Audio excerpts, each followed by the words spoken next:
अस्सलाम वालेकुम ladies and gentleman and welcome back to another video. और आज की वीडियो आपने न्यूज़ तो पढ़ी होगी। ऋषि सुनक जो कि इंडियन ओरिजिन के हैं, वो यूके के नए प्राइम मिनिस्टर बन चुके हैं। तो ऋषि सुनक जो है उन्होंने यूके में हिस्ट्री क्रिएट की है, because he is the first, not only first Indian but he is the first Asian to become UK prime minister, and also he is the youngest one in past 200 years. उसकी उम्र सिर्फ 42 years है, और वो youngest PM बने हैं UK की history. तो वो अपकमिंग लोग जो कि स्टूडेंट वीज़ा, स्किल वीज़ा पे आ रहे हैं या किसी और रूट से आ रहे हैं, वो पिछले कुछ टाइम से काफ़ी परेशान है, क्योंकि यूके में जो हलचल चल रही है, एक तो इकोनॉमिक इंस्टेबिलिटी है, दूसरी पॉलिटिकल भी आ गई थी।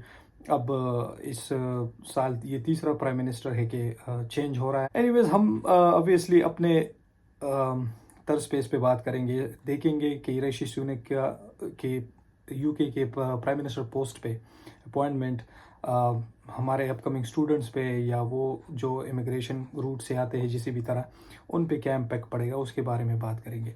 तो सबसे पहले तो लिज ट्रस जो गई, अनफॉर्चुनेटली उसने तो काफ़ी अच्छी बात ही की थी इमिग्रेशन के हवाले से।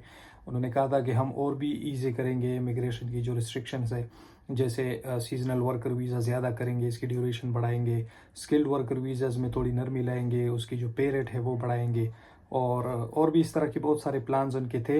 लेकिन अब चूँकि वो नहीं रही तो वो सारे हवा में उड़ गए, और हम एक्सपेक्ट करते हैं कि ऋषि सुनक भी इसी तरह के व्यूज़ रखेंगे। ऋषि सुनक जिन्होंने एमबीए किया है स्टैनफोर्ड यूनिवर्सिटी से इकोनॉमिक्स में, सॉरी एमबीए किया है, इकोनॉमिक्स किया है, वो याद नहीं, लेकिन वो स्टैनफोर्ड से पढ़े और वो एक काबिल इकोनॉमिस्ट है। तो अभी उन्होंने जो रिसेंट अभी जो स्पीच की है प्राइम मिनिस्टर से पोस्ट संभाल के, तो जो स्पीच की है उसमें भी अभी उन्होंने कहा है यूनिटी एंड इंटीग्रिटी के बारे में कहा है कि हमने अपनी जो कंजर्वेटिव पार्टीज़ को यूनाइट करना होगा, पूरे मुल्क को यूनाइट करना होगा। इसके अलावा जो इकोनॉमिक स्टेबिलिटी है, इंस्टेबिलिटी है, उसके बारे में कहा है कि हमें बहुत सख्त फैसले करने होंगे, और आप लोग जो है थोड़ा बहुत तैयार रहें, क्योंकि बहुत ज़्यादा चैलेंजेस हैं, इनको फेस करना है। तो एनीवेज, जब इन्होंने कहा है कि इकोनॉमिकली हमें कंट्री को बेटर बनाना है, तो इसका मतलब यही है कि इनको दे नीड वर्कर्स, और इमिग्रेशन की रूल्स ऋषि सुनक भी थोड़े बहुत नरम ही रखेंगे, तो which is a good news again.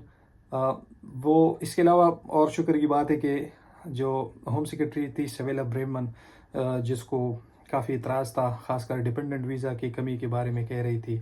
इसके अलावा जो इंडिया के साथ इनका फ्री ट्रेड डील होने वाला था, उसमें भी उसके कुछ मुतनाज़ बयानात की वजह से अभी तक वो साइन नहीं हो पाया।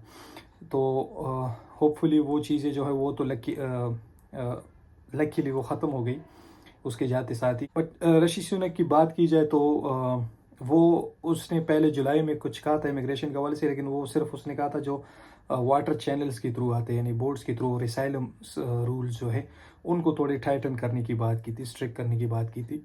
बाकी स्टूडेंट्स या डिपेंडेंट वीज़ाज़ के हवाले से उन्होंने अभी तक कुछ नहीं कहा, तो फिलहाल उस पर कोई बात नहीं कर सकते। पर इंडियन डायस्पोरा के साथ उन्होंने एक मीटिंग की थी, जिसमें उन्होंने पहले भी कहा था कि इंडिया जो है एक ऑब्वियसली एक बड़ी इकोनॉमी है।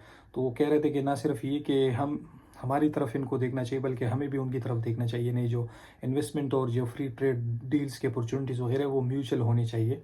उधर भी हमारे बिजनेसमैन इन्वेस्ट करें, इधर भी वो इंडियंस वगैरह के इधर इन्वेस्ट करें, और इमिग्रेशन उस तरफ से आए।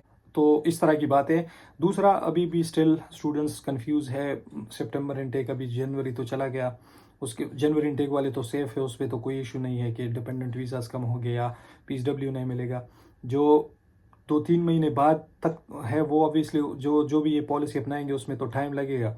तो आई कैन से कि मार्च इनटेक या मई इनटेक वाले भी जो है उसको भी पीएसडब्ल्यू मिल जाएगा।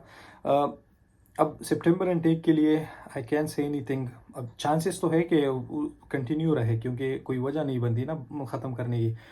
हाँ, ये है कि मैं आपको सजेस्ट यही कर सकता हूँ कि आप लोग क्या करें, जो आने वाले वीक्स है इनमें ख़ुद को अपडेट रखें, न्यूज़ चैनल्स फॉलो करें, यूके गवर्नमेंट की वेबसाइट मैंने पहले भी कहा था उनको फॉलो करें। खैर उधर तो अगेन जब पॉलिसी बन जाती है तो उधर आ जाती है, लेकिन उससे ज़रूरी चीज़ ये कर सकते हैं कि आप मेरे चैनल को सब्सक्राइब करें, بیل آئکن دبائیں تاکہ کوئی بھی لیٹسٹ امیگریشن اپڈیٹس ہو تو میں آپ کو فوراً پہنچا دیتا ہوں اسی وقت. جیسے ہی میں، کیونکہ میری نظر پڑتی ہے ان پہ، نیوز میں دیکھتا رہتا ہوں، تو جیسی کوئی نئی اپڈیٹ آتی ہے میں فوراً ویڈیو میں آپ لوگوں کے ساتھ شیئر کرتا ہوں. تو چینل کو بھی سبسکرائب کر دیں، اور اگر اسی طرح کوئی مزید کویشچن پوچھنا ہو تو آپ مجھے انسٹاگرام پہ فالو کر سکتے ہیں، جہاں پہ میں ود ان منٹس جو ہے وہ رپلائی دیتا ہوں. تو اگین اگر آپ نے یو کے ساتھ ہی کنٹینیو کرنا ہے تو آپ بے شک کریں.